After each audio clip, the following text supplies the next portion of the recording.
Hello दोस्तों, स्वागत है आपका मेरे YouTube channel learn English with Nazma पर।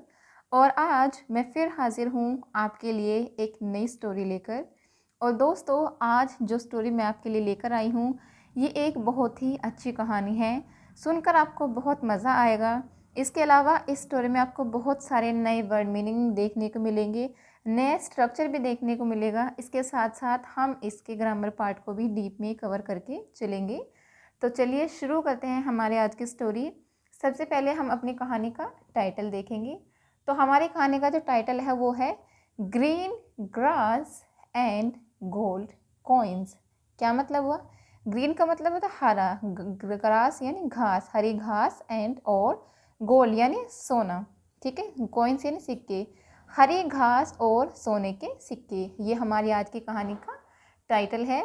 तो चलिए अब मैं कहानी पढ़ना शुरू करती हूँ और मैं उम्मीद करती हूँ कि आपको ये कहानी बहुत अच्छी लगेगी और आपको अच्छे से समझ में भी आएगी। ठीक है, तो शुरू करते हैं।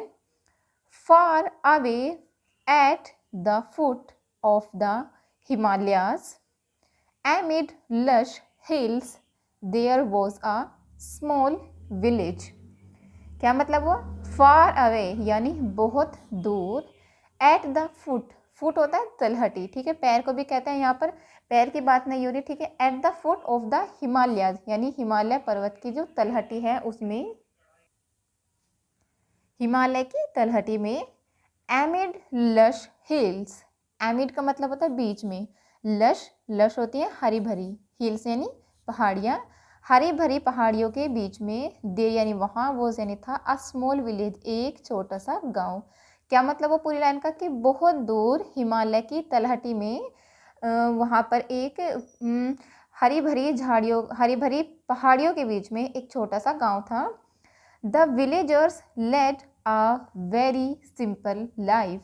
द विलेजर्स यानी जो गांव वाले थे, लेड का मतलब होता है जीना या व्यतीत करना, ठीक है, वे व्यतीत करते थे अ वेरी एक बहुत ही ज़्यादा, सिंपल यानी साधारण, लाइफ यानी जीवन, ठीक है।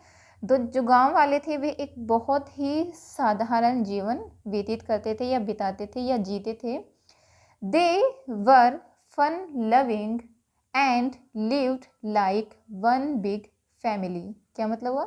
दे यानी वे, यहाँ पर गांव वालों के बारे में बात हुई है इसलिए यहाँ पर दे का यूज हुआ है, ठीक है। दे यानी वे, वर यानी थे, फन लविंग थे, फन लविंग का मतलब होता है आनंद करना या मज़े करना, और ये एक एडजेक्टिव है, ठीक है। वे बहुत आनंद करते थे। एंड और लिव, ये लिव की सेकेंड फॉर्म है लिव्ड, लिव का मतलब यानी रहते थे, लाइक एंड जैसे, वन बिग फैमिली एक बड़े परिवार की तरह, वे मज़े करते थे और एक बड़े परिवार की तरह रहते थे, ठीक है। आगे चलते हैं। हरिया, a lazy boy lived there with his parents and 3 elder brothers। क्या मतलब हुआ? हरिया, ये एक लड़के का नाम है। आ लेजी बॉय एक सुस्त लड़का, लेजी का मतलब होता है सुस्त, ठीक है। हरिया जो था एक सुस्त लड़का था। लिव्ड यानी रहता था, देर वहाँ पर, विद साथ में, हिज यानी उसके, पेरेंट्स यानी माता पिता, एंड और 3 एल्डर ब्रदर्स यानी 3 बड़े भाइयों के साथ में। क्या मतलब वो पूरे लाइन का कि हरिया जो एक सुस्त लड़का था वो अपने माता पिता और अपने 3 बड़े भाइयों के साथ रहता था। While his brothers worked in the fields with their father, Hariya would sleep through the day। क्या मतलब हुआ? while यानी जब या फिर जबकि, his यानी उसके, brothers भाई, worked ये वर्क के सेकंड फॉर्म है, वर्क का मतलब होता है काम करना, ठीक है, और वर्क यानी करता था या करता, ठीक है। ब्रदर्स वर्क जब उसके भाई काम करते थे, इन द फील्ड्स, फील्ड्स होता है खेतों में, ठीक है, विद साथ में, देर यानी उनके, फादर यानी पिता, जब उनके भाई उनके पिता के साथ खेतों में काम करते थे। हरिया वुड स्लीप, स्लीप का मतलब सोना, थ्रू का मतलब थ्रू द डे यानी पूरा दिन, हरिया जो है वो पूरा दिन सोता रहता था। You are good for nothing, you are good for nothing एक फ्रेजेस का मतलब होता है कि तुम किसी काम के नहीं हो। टोंटेड हिज ब्रदर्स, टोंट, टोंट का मतलब होता है ताना मारना, ठीक है, और यहाँ पर टोंटेड है यानी ताना मारा या ताना दिया। हिज ब्रदर्स उसके भाइयों ने उसे ताना दिया या ताना मारा, क्या कहा कि तुम किसी काम के नहीं हो, you are good for nothing. Hariya felt ashamed of himself. Hariya felt, felt का मतलब होता है महसूस हो किया, ठीक है। ये फील की सेकेंड फॉर्म है, फील फेल्ट, ठीक है। फील का मतलब महसूस करना, फेल्ट का मतलब महसूस किया।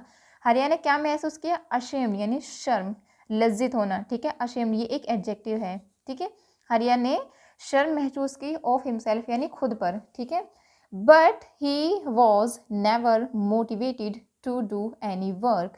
बट लेकिन, ही वॉज वह था, नेवर यानी कभी भी, मोटिवेटेड का मतलब होता है प्रोत्साहित होना, ठीक है। वह कभी भी प्रोत्साहित नहीं हुआ, टू डू करने के लिए, एनी वर्क यानी कोई भी काम करने के लिए वह प्रोत्साहित नहीं हुआ कभी भी। आगे चलते हैं। One day his mother was irritated. One day एक दिन, हिज मदर उसकी माँ, वॉज यानी थी, इरिटेटेड, इरिटेटेड का मतलब होता है चिढ़ जाना, ठीक है। एक दिन जो है उसकी माँ चिढ़ गई। Why don't you just cut some grass for the cattle. Why यानी क्यों, डोंट यानी नहीं, यू तुम, जस्ट कट, कट का मतलब है काटना, सम ग्रास यानी कुछ घास, फॉर द कैटल, कैटल का मतलब होता है मवेशी। क्या कहती है उसकी माँ चिढ़कर? Why don't you just cut some grass for the cattle, यानी तुम मवेशियों के लिए कुछ घास काट कर क्यों नहीं लाते। सी, यहाँ पर एच आएगा, शी एडमोनिस्ड हिम, एडमोनिस्ड, एडमोनिस्ड का मतलब होता है धिक्कारना, ठीक है। शी एडमोनिस्ड हिम यानी उसने, उसकी माँ ने उसे धिक्कारा। Hariya felt bad at his mother's word.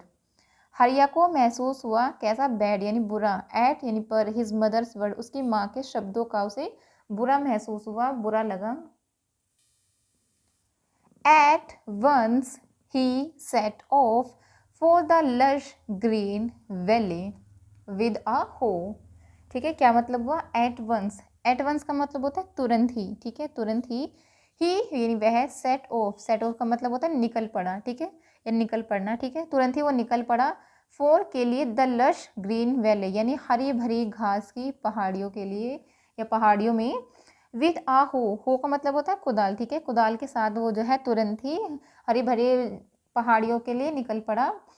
As he reached the valley, as यानी जैसे ही वह, रीच, ये रीच की सेकेंड फॉर्म है, रीच्ड, रीच का मतलब होता पहुंचना, और रीच्ड का मतलब होता पहुंचा, जैसे ही वो पहुंचा, द वैली यानी घाटी में जैसे ही वह पहुंचा। He was overjoyed at the site of the green meadows surrounded by lofty snow-capped mountain peaks dazzling in bright sunshine। बहुत लंबा सेंटेंस है, थोड़ा थोड़ा करके समझते हैं। क्या मतलब हुआ कि as he reached the valley यानी जैसे ही वह घाटी में पहुंचा, ही वॉज वह था, ओवरजॉयड, ओवरजॉयड का मतलब होता है बहुत ज़्यादा खुश होना, ठीक है। वो बहुत ज़्यादा खुश था यानी अति आनंदित था, ठीक है। एट द साइट, साइट का मतलब दृश्य है, ठीक है, उस दृश्य को देखकर, कि कौन सा? ग्रीन मीडोज यानी हरा घास का मैदान, सराउंडेड बाय जो कि घिरा हुआ था, लोफ्टी यानी ऊंचे ऊंचे, स्नो केप्ड माउंटेन, स्नो होते हैं बर्फ, ठीक है, केप्ड का मतलब ढका हुआ, माउंटेन्स यानी बर्फ से ढके हुए पहाड़, ठीक है। पीक्स, पीक्स होते हैं चोटियाँ, डेजलिंग का मतलब होता है चमक रहे थे, इन ब्राइट सनशाइन यानी सूरज के उजाले में। तो पूरी लाइन का क्या मतलब हुआ कि जैसे ही वो घाटी पहुंचा, उसने, वह बहुत आनंदित होगा उस दृश्य को देखकर। क्या देखा उसने? यहाँ पर हरी भरी घास और ऊंचे ऊंचे पर्वतों की चोटियाँ, ठीक है, जो बर्फ से ढकी हुई थी और जो है सूरज के उजाले में चमक रही थी, ठीक है। ये है इस लाइन का मतलब। आगे चलते हैं। The grass is so beautiful, the grass यानी जो घास है, इज यानी है, सो ब्यूटीफुल बहुत सुंदर है, घास जो है वो बहुत सुंदर है। I better not destroy it, I यानी मुझे या मैं, बेटर यानी बेहतर होगा, नोट यानी नहीं, डिस्ट्रॉय का मतलब होता है तबाह करना या नाश करना या खराब करना किसी चीज़ को, ठीक। इट यानी इसे।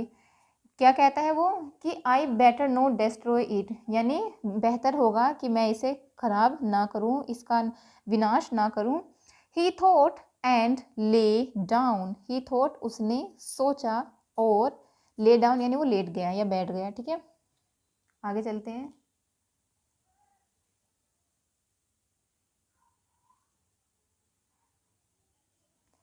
Then he noticed something unusual and set up it. Then यानी तब, he noticed, ये notice के सेकेंड फॉर्म में noticed, ठीक है, उसने महसूस किया, something यानी कुछ, unusual, unusual ये एक एडजेक्टिव है, इसका मतलब होता है असामान्य, ठीक है, कुछ भी ऐसा जो सामान्य ना हो।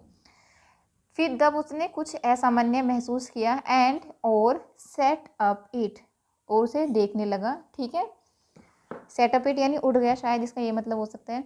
It seemed as if the green meadow was slowly turning gold.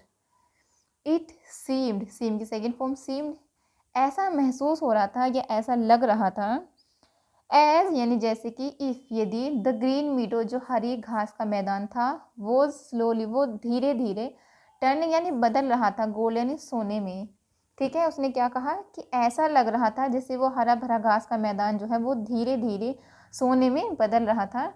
As if being covered by a yellow carpet, as यानी जैसे कि, इफ बीइंग, बीइंग का मतलब होना या हो रहा था, कवर्ड, कवर्ड का मतलब ढकना किसी चीज़ को, ठीक है, बाय के द्वारा, अ येलो कारपेट एक पीले गलीचे के द्वारा, यानी वो ऐसा लग रहा था जैसे उसे एक पीले गलीचे से कवर कर दिया गया हो, ढक दिया गया हो, ठीक है। He rubbed his eyes and pinched himself to check whether he was dreaming. क्या मतलब हुआ? ही यानी वह या उसने, रब्ड, रब्ड का मतलब रगड़ना, ठीक है, रगड़ना। ही रब्ड हिज आईज यानी उसकी आंखें, उसने अपनी आंखें रगड़ी, एंड और पिंच, पिंच का मतलब होता है चिकोटी काटना, ठीक है, यहाँ पर पिंच की सेकेंड फॉर्म में पिंच्ड, उसने चिकोटी काटी, हिमसेल्फ यानी खुद को, टू चेक ये देखने के लिए, वेदर की, ही वॉज ड्रीमिंग की वह सपना देख रहा है क्या, ड्रीमिंग का मतलब सपना देखना, ठीक है। उसने अपनी आंखें रगड़ी और खुद को चिकोटी काटी ये देखने के लिए कि क्या वह सपना देख रहा है। ही वॉज नोट यानी वह नहीं था, वह नहीं देख रहा था सपना कोई भी। He watched with delight as the yellow carpet came nearer and nearer. क्या मतलब हुआ? ही वॉच्ड, वॉच का मतलब होता है ध्यान से देखना, उसने उस बहुत ध्यान से देखा, विद डिलाइट, ठीक है, डिलाइट का मतलब होता है प्रसन्नता या खुशी, ठीक है, उसने खुशी के साथ या प्रसन्नता के साथ बहुत ध्यान से देखा। एज यानी जैसे कि, द येलो कारपेट जो पीला गलीचा था, केम ये कम की सेकेंड फॉर्म में, केम वो आ रहा है या आ गया, नियरर एंड नियरर यानी और भी नज़दीक वो आता जा रहा है। And then he understood, and then और तब, ही यानी वह, अंडरस्टूड यानी समझ गया, और उसके बाद वो समझ गया। Thousands of rats were emerging from their burrow, carrying gold coins in their mouth and putting them out in the sun to dry. क्या मतलब हुआ? Thousands यानी हजारों, of rats, rat होते चूहे, हजारों चूहे, वर यानी थे, emerging, emerging का मतलब होता है निकलना या फिर उभरना, उभर रहे थे या निकल रहे थे, फ्रॉम देयर बुर्रो, बुर्रो यानी बिल, बिल से, कैरिंग यानी जो उठाए हुए थे या लिए हुए थे, गोल्ड कॉइन्स यानी सोने के सिक्के, इन देयर माउथ यानी उनके मुंह में, ठीक है, एंड और पुटिंग, पुटिंग का मतलब होता है डालना या रखना, ठीक है, देम उन्हें, आउट यानी बाहर, इन द सन धूप में, टू ड्राई सूखने के लिए, ठीक है। क्या मतलब वो पूरी लाइन का कि हजारों चूहे, उसने क्या देखा हरियाणा की जो हजारों चूहे हैं वे अपने बिल से बाहर निकल रहे थे, क्या, और carrying gold coins in their mouth, और उन्होंने अपने मुंह में जो है वो सोने के सिक्के पकड़े हुए थे, and putting them out in the sun to dry, और उन्हें बाहर धूप में सुखाने के लिए वे रख रहे थे। Soon the entire valley turned golden. Soon यानी जल्दी ही, the entire valley यानी जो पूरी घाटी थी, entire का मतलब पूरी घाटी, ठीक है, turned वो बदल गई, गोल्डन यानी सुनहरी हो गई, जल्दी ही पूरी वैली जो है वो सुनहरी हो गई। हरिया stood guard all day, driving away cats, eagles and other scavengers, while the rats dried their coins this side and that. बहुत लंबे सेंटेंस है, थोड़ा थोड़ा करके समझेंगे। हरिया स्टूड गार्ड ऑल डे, हरिया स्टूड यानी खड़ा हो गया हरिया, गार्ड होता है सुरक्षा कर्मी, ठीक है, ऑल डे यानी पूरा दिन हरिया जो है वो एक सुरक्षा कर्मी की तरह खड़ा रहा। ड्राइविंग अवे कैट्स, ड्राइविंग का मतलब अवे यानी भगा रहा था वो, ठीक है, दूर भगा रहा था कैट्स बिल्लियों को, ईगल्स चील को, एंड और अदर स्कैवेंजर्स, स्कैवेंजर्स होते हैं मुर्दाखोर बोल सकते हैं जानवर, ठीक है, कोई ऐसे जानवर मुर्दाखोर जानवर, ठीक है, और जो दूसरे जानवर थे उन्हें भगा रहा था वो। While the rats dried their coins this side and that, while जबकि द रैट्स जो चूहे थे ड्राइड यानी सुखा रहे थे देयर कोइंस अपने सिक्के, दिस साइड यानी इस तरफ से, एंड दैट और दूसरी तरफ से, ठीक है। क्या मतलब पूरी लाइन का कि उसने क्या देखा कि जो हजारों चूहे थे वे अपने बिलों से निकल रहे थे, उनके मुंह में सोने के सिक्के थे और वे उन्हें धूप में सुखाने के लिए डाल रहे थे। जल्दी ही जो पूरी घाटी थी वो गोल्डन हो गई थी।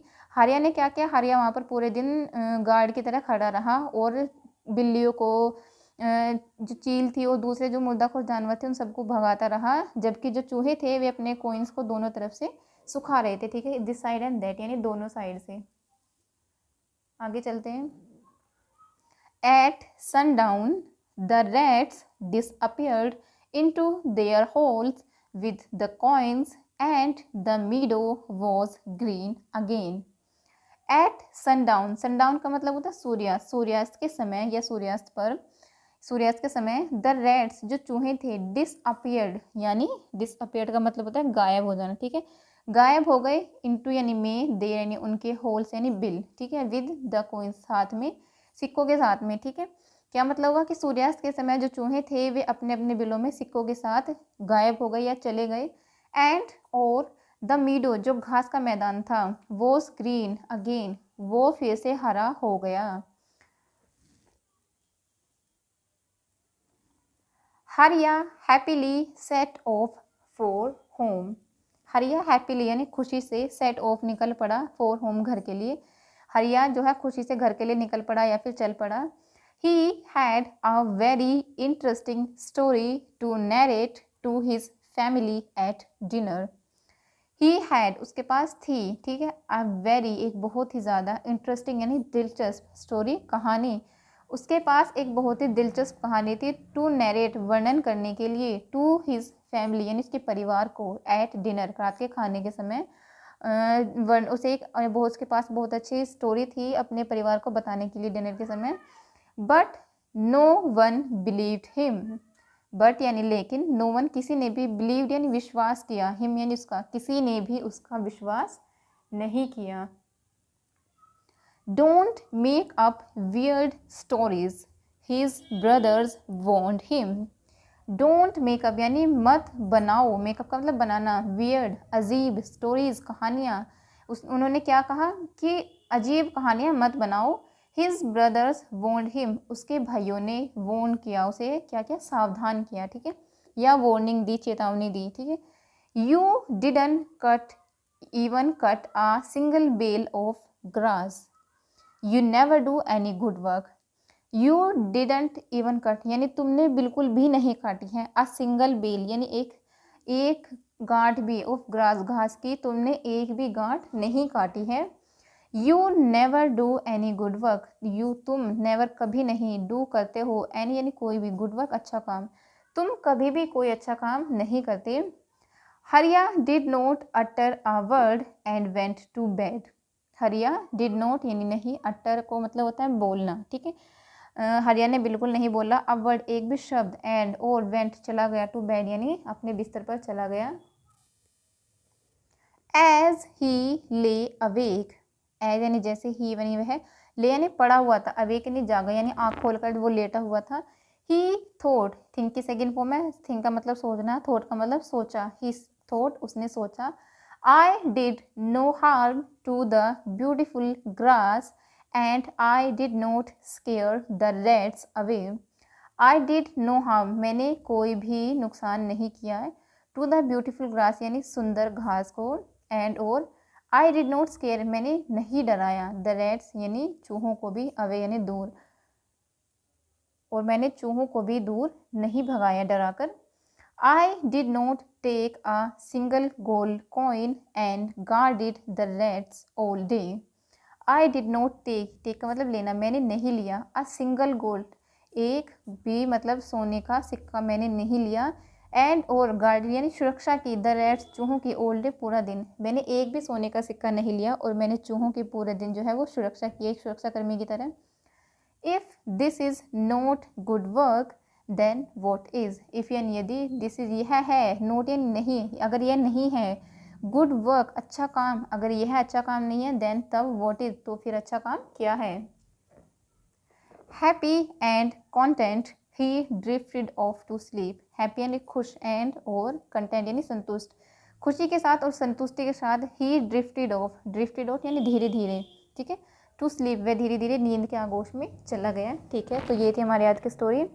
So friend, this was a story. I hope you enjoyed this session and you really enjoyed, and if you really learned something from this video, then I would request you to please subscribe the channel, like this video, and try to share this video with those people who are looking for such channel, and try to share this video with those people who want to learn English speaking, plus they want to learn translation. And apart from this guys, if you really enjoy watching my videos, you must tell me in the comment section, because whenever you send me or whenever you tell me anything in the comment, I always try to read them and I always try to respond them. And apart from this guys, you know, you can also do a lot of things at your end, and to improve your English speakings, what you can do, you know, you can just mug up some word meanings, and whenever you talk to anyone, try to speak in English only. So these are the things, if you just apply them, then slowly you will see the improvement. And it is very simple,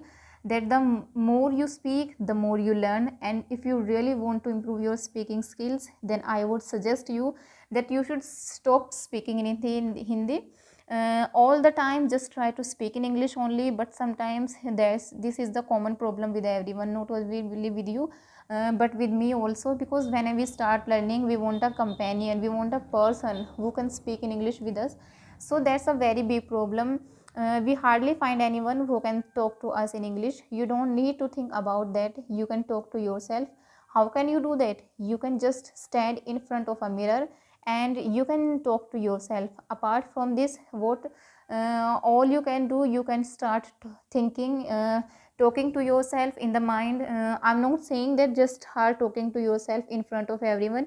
You don't need to do that, because you would sound very weird. So what you can do, when you think anything in your mind, just try to think that in English. And because normally when you start doing this practice, and then slowly you will realize that you are able to construct the sentence. And when you are able to make some small sentences, slowly it will definitely help you to speak, and it will try, and you will improve. And apart from this guys, you can know, you should start reading English newspapers in English and English books, because you know, reading also improves your English. And when you read any English articles and any books, try to speak loudly, because if you speak loudly, it will improve your pronunciation. So again, thank you so much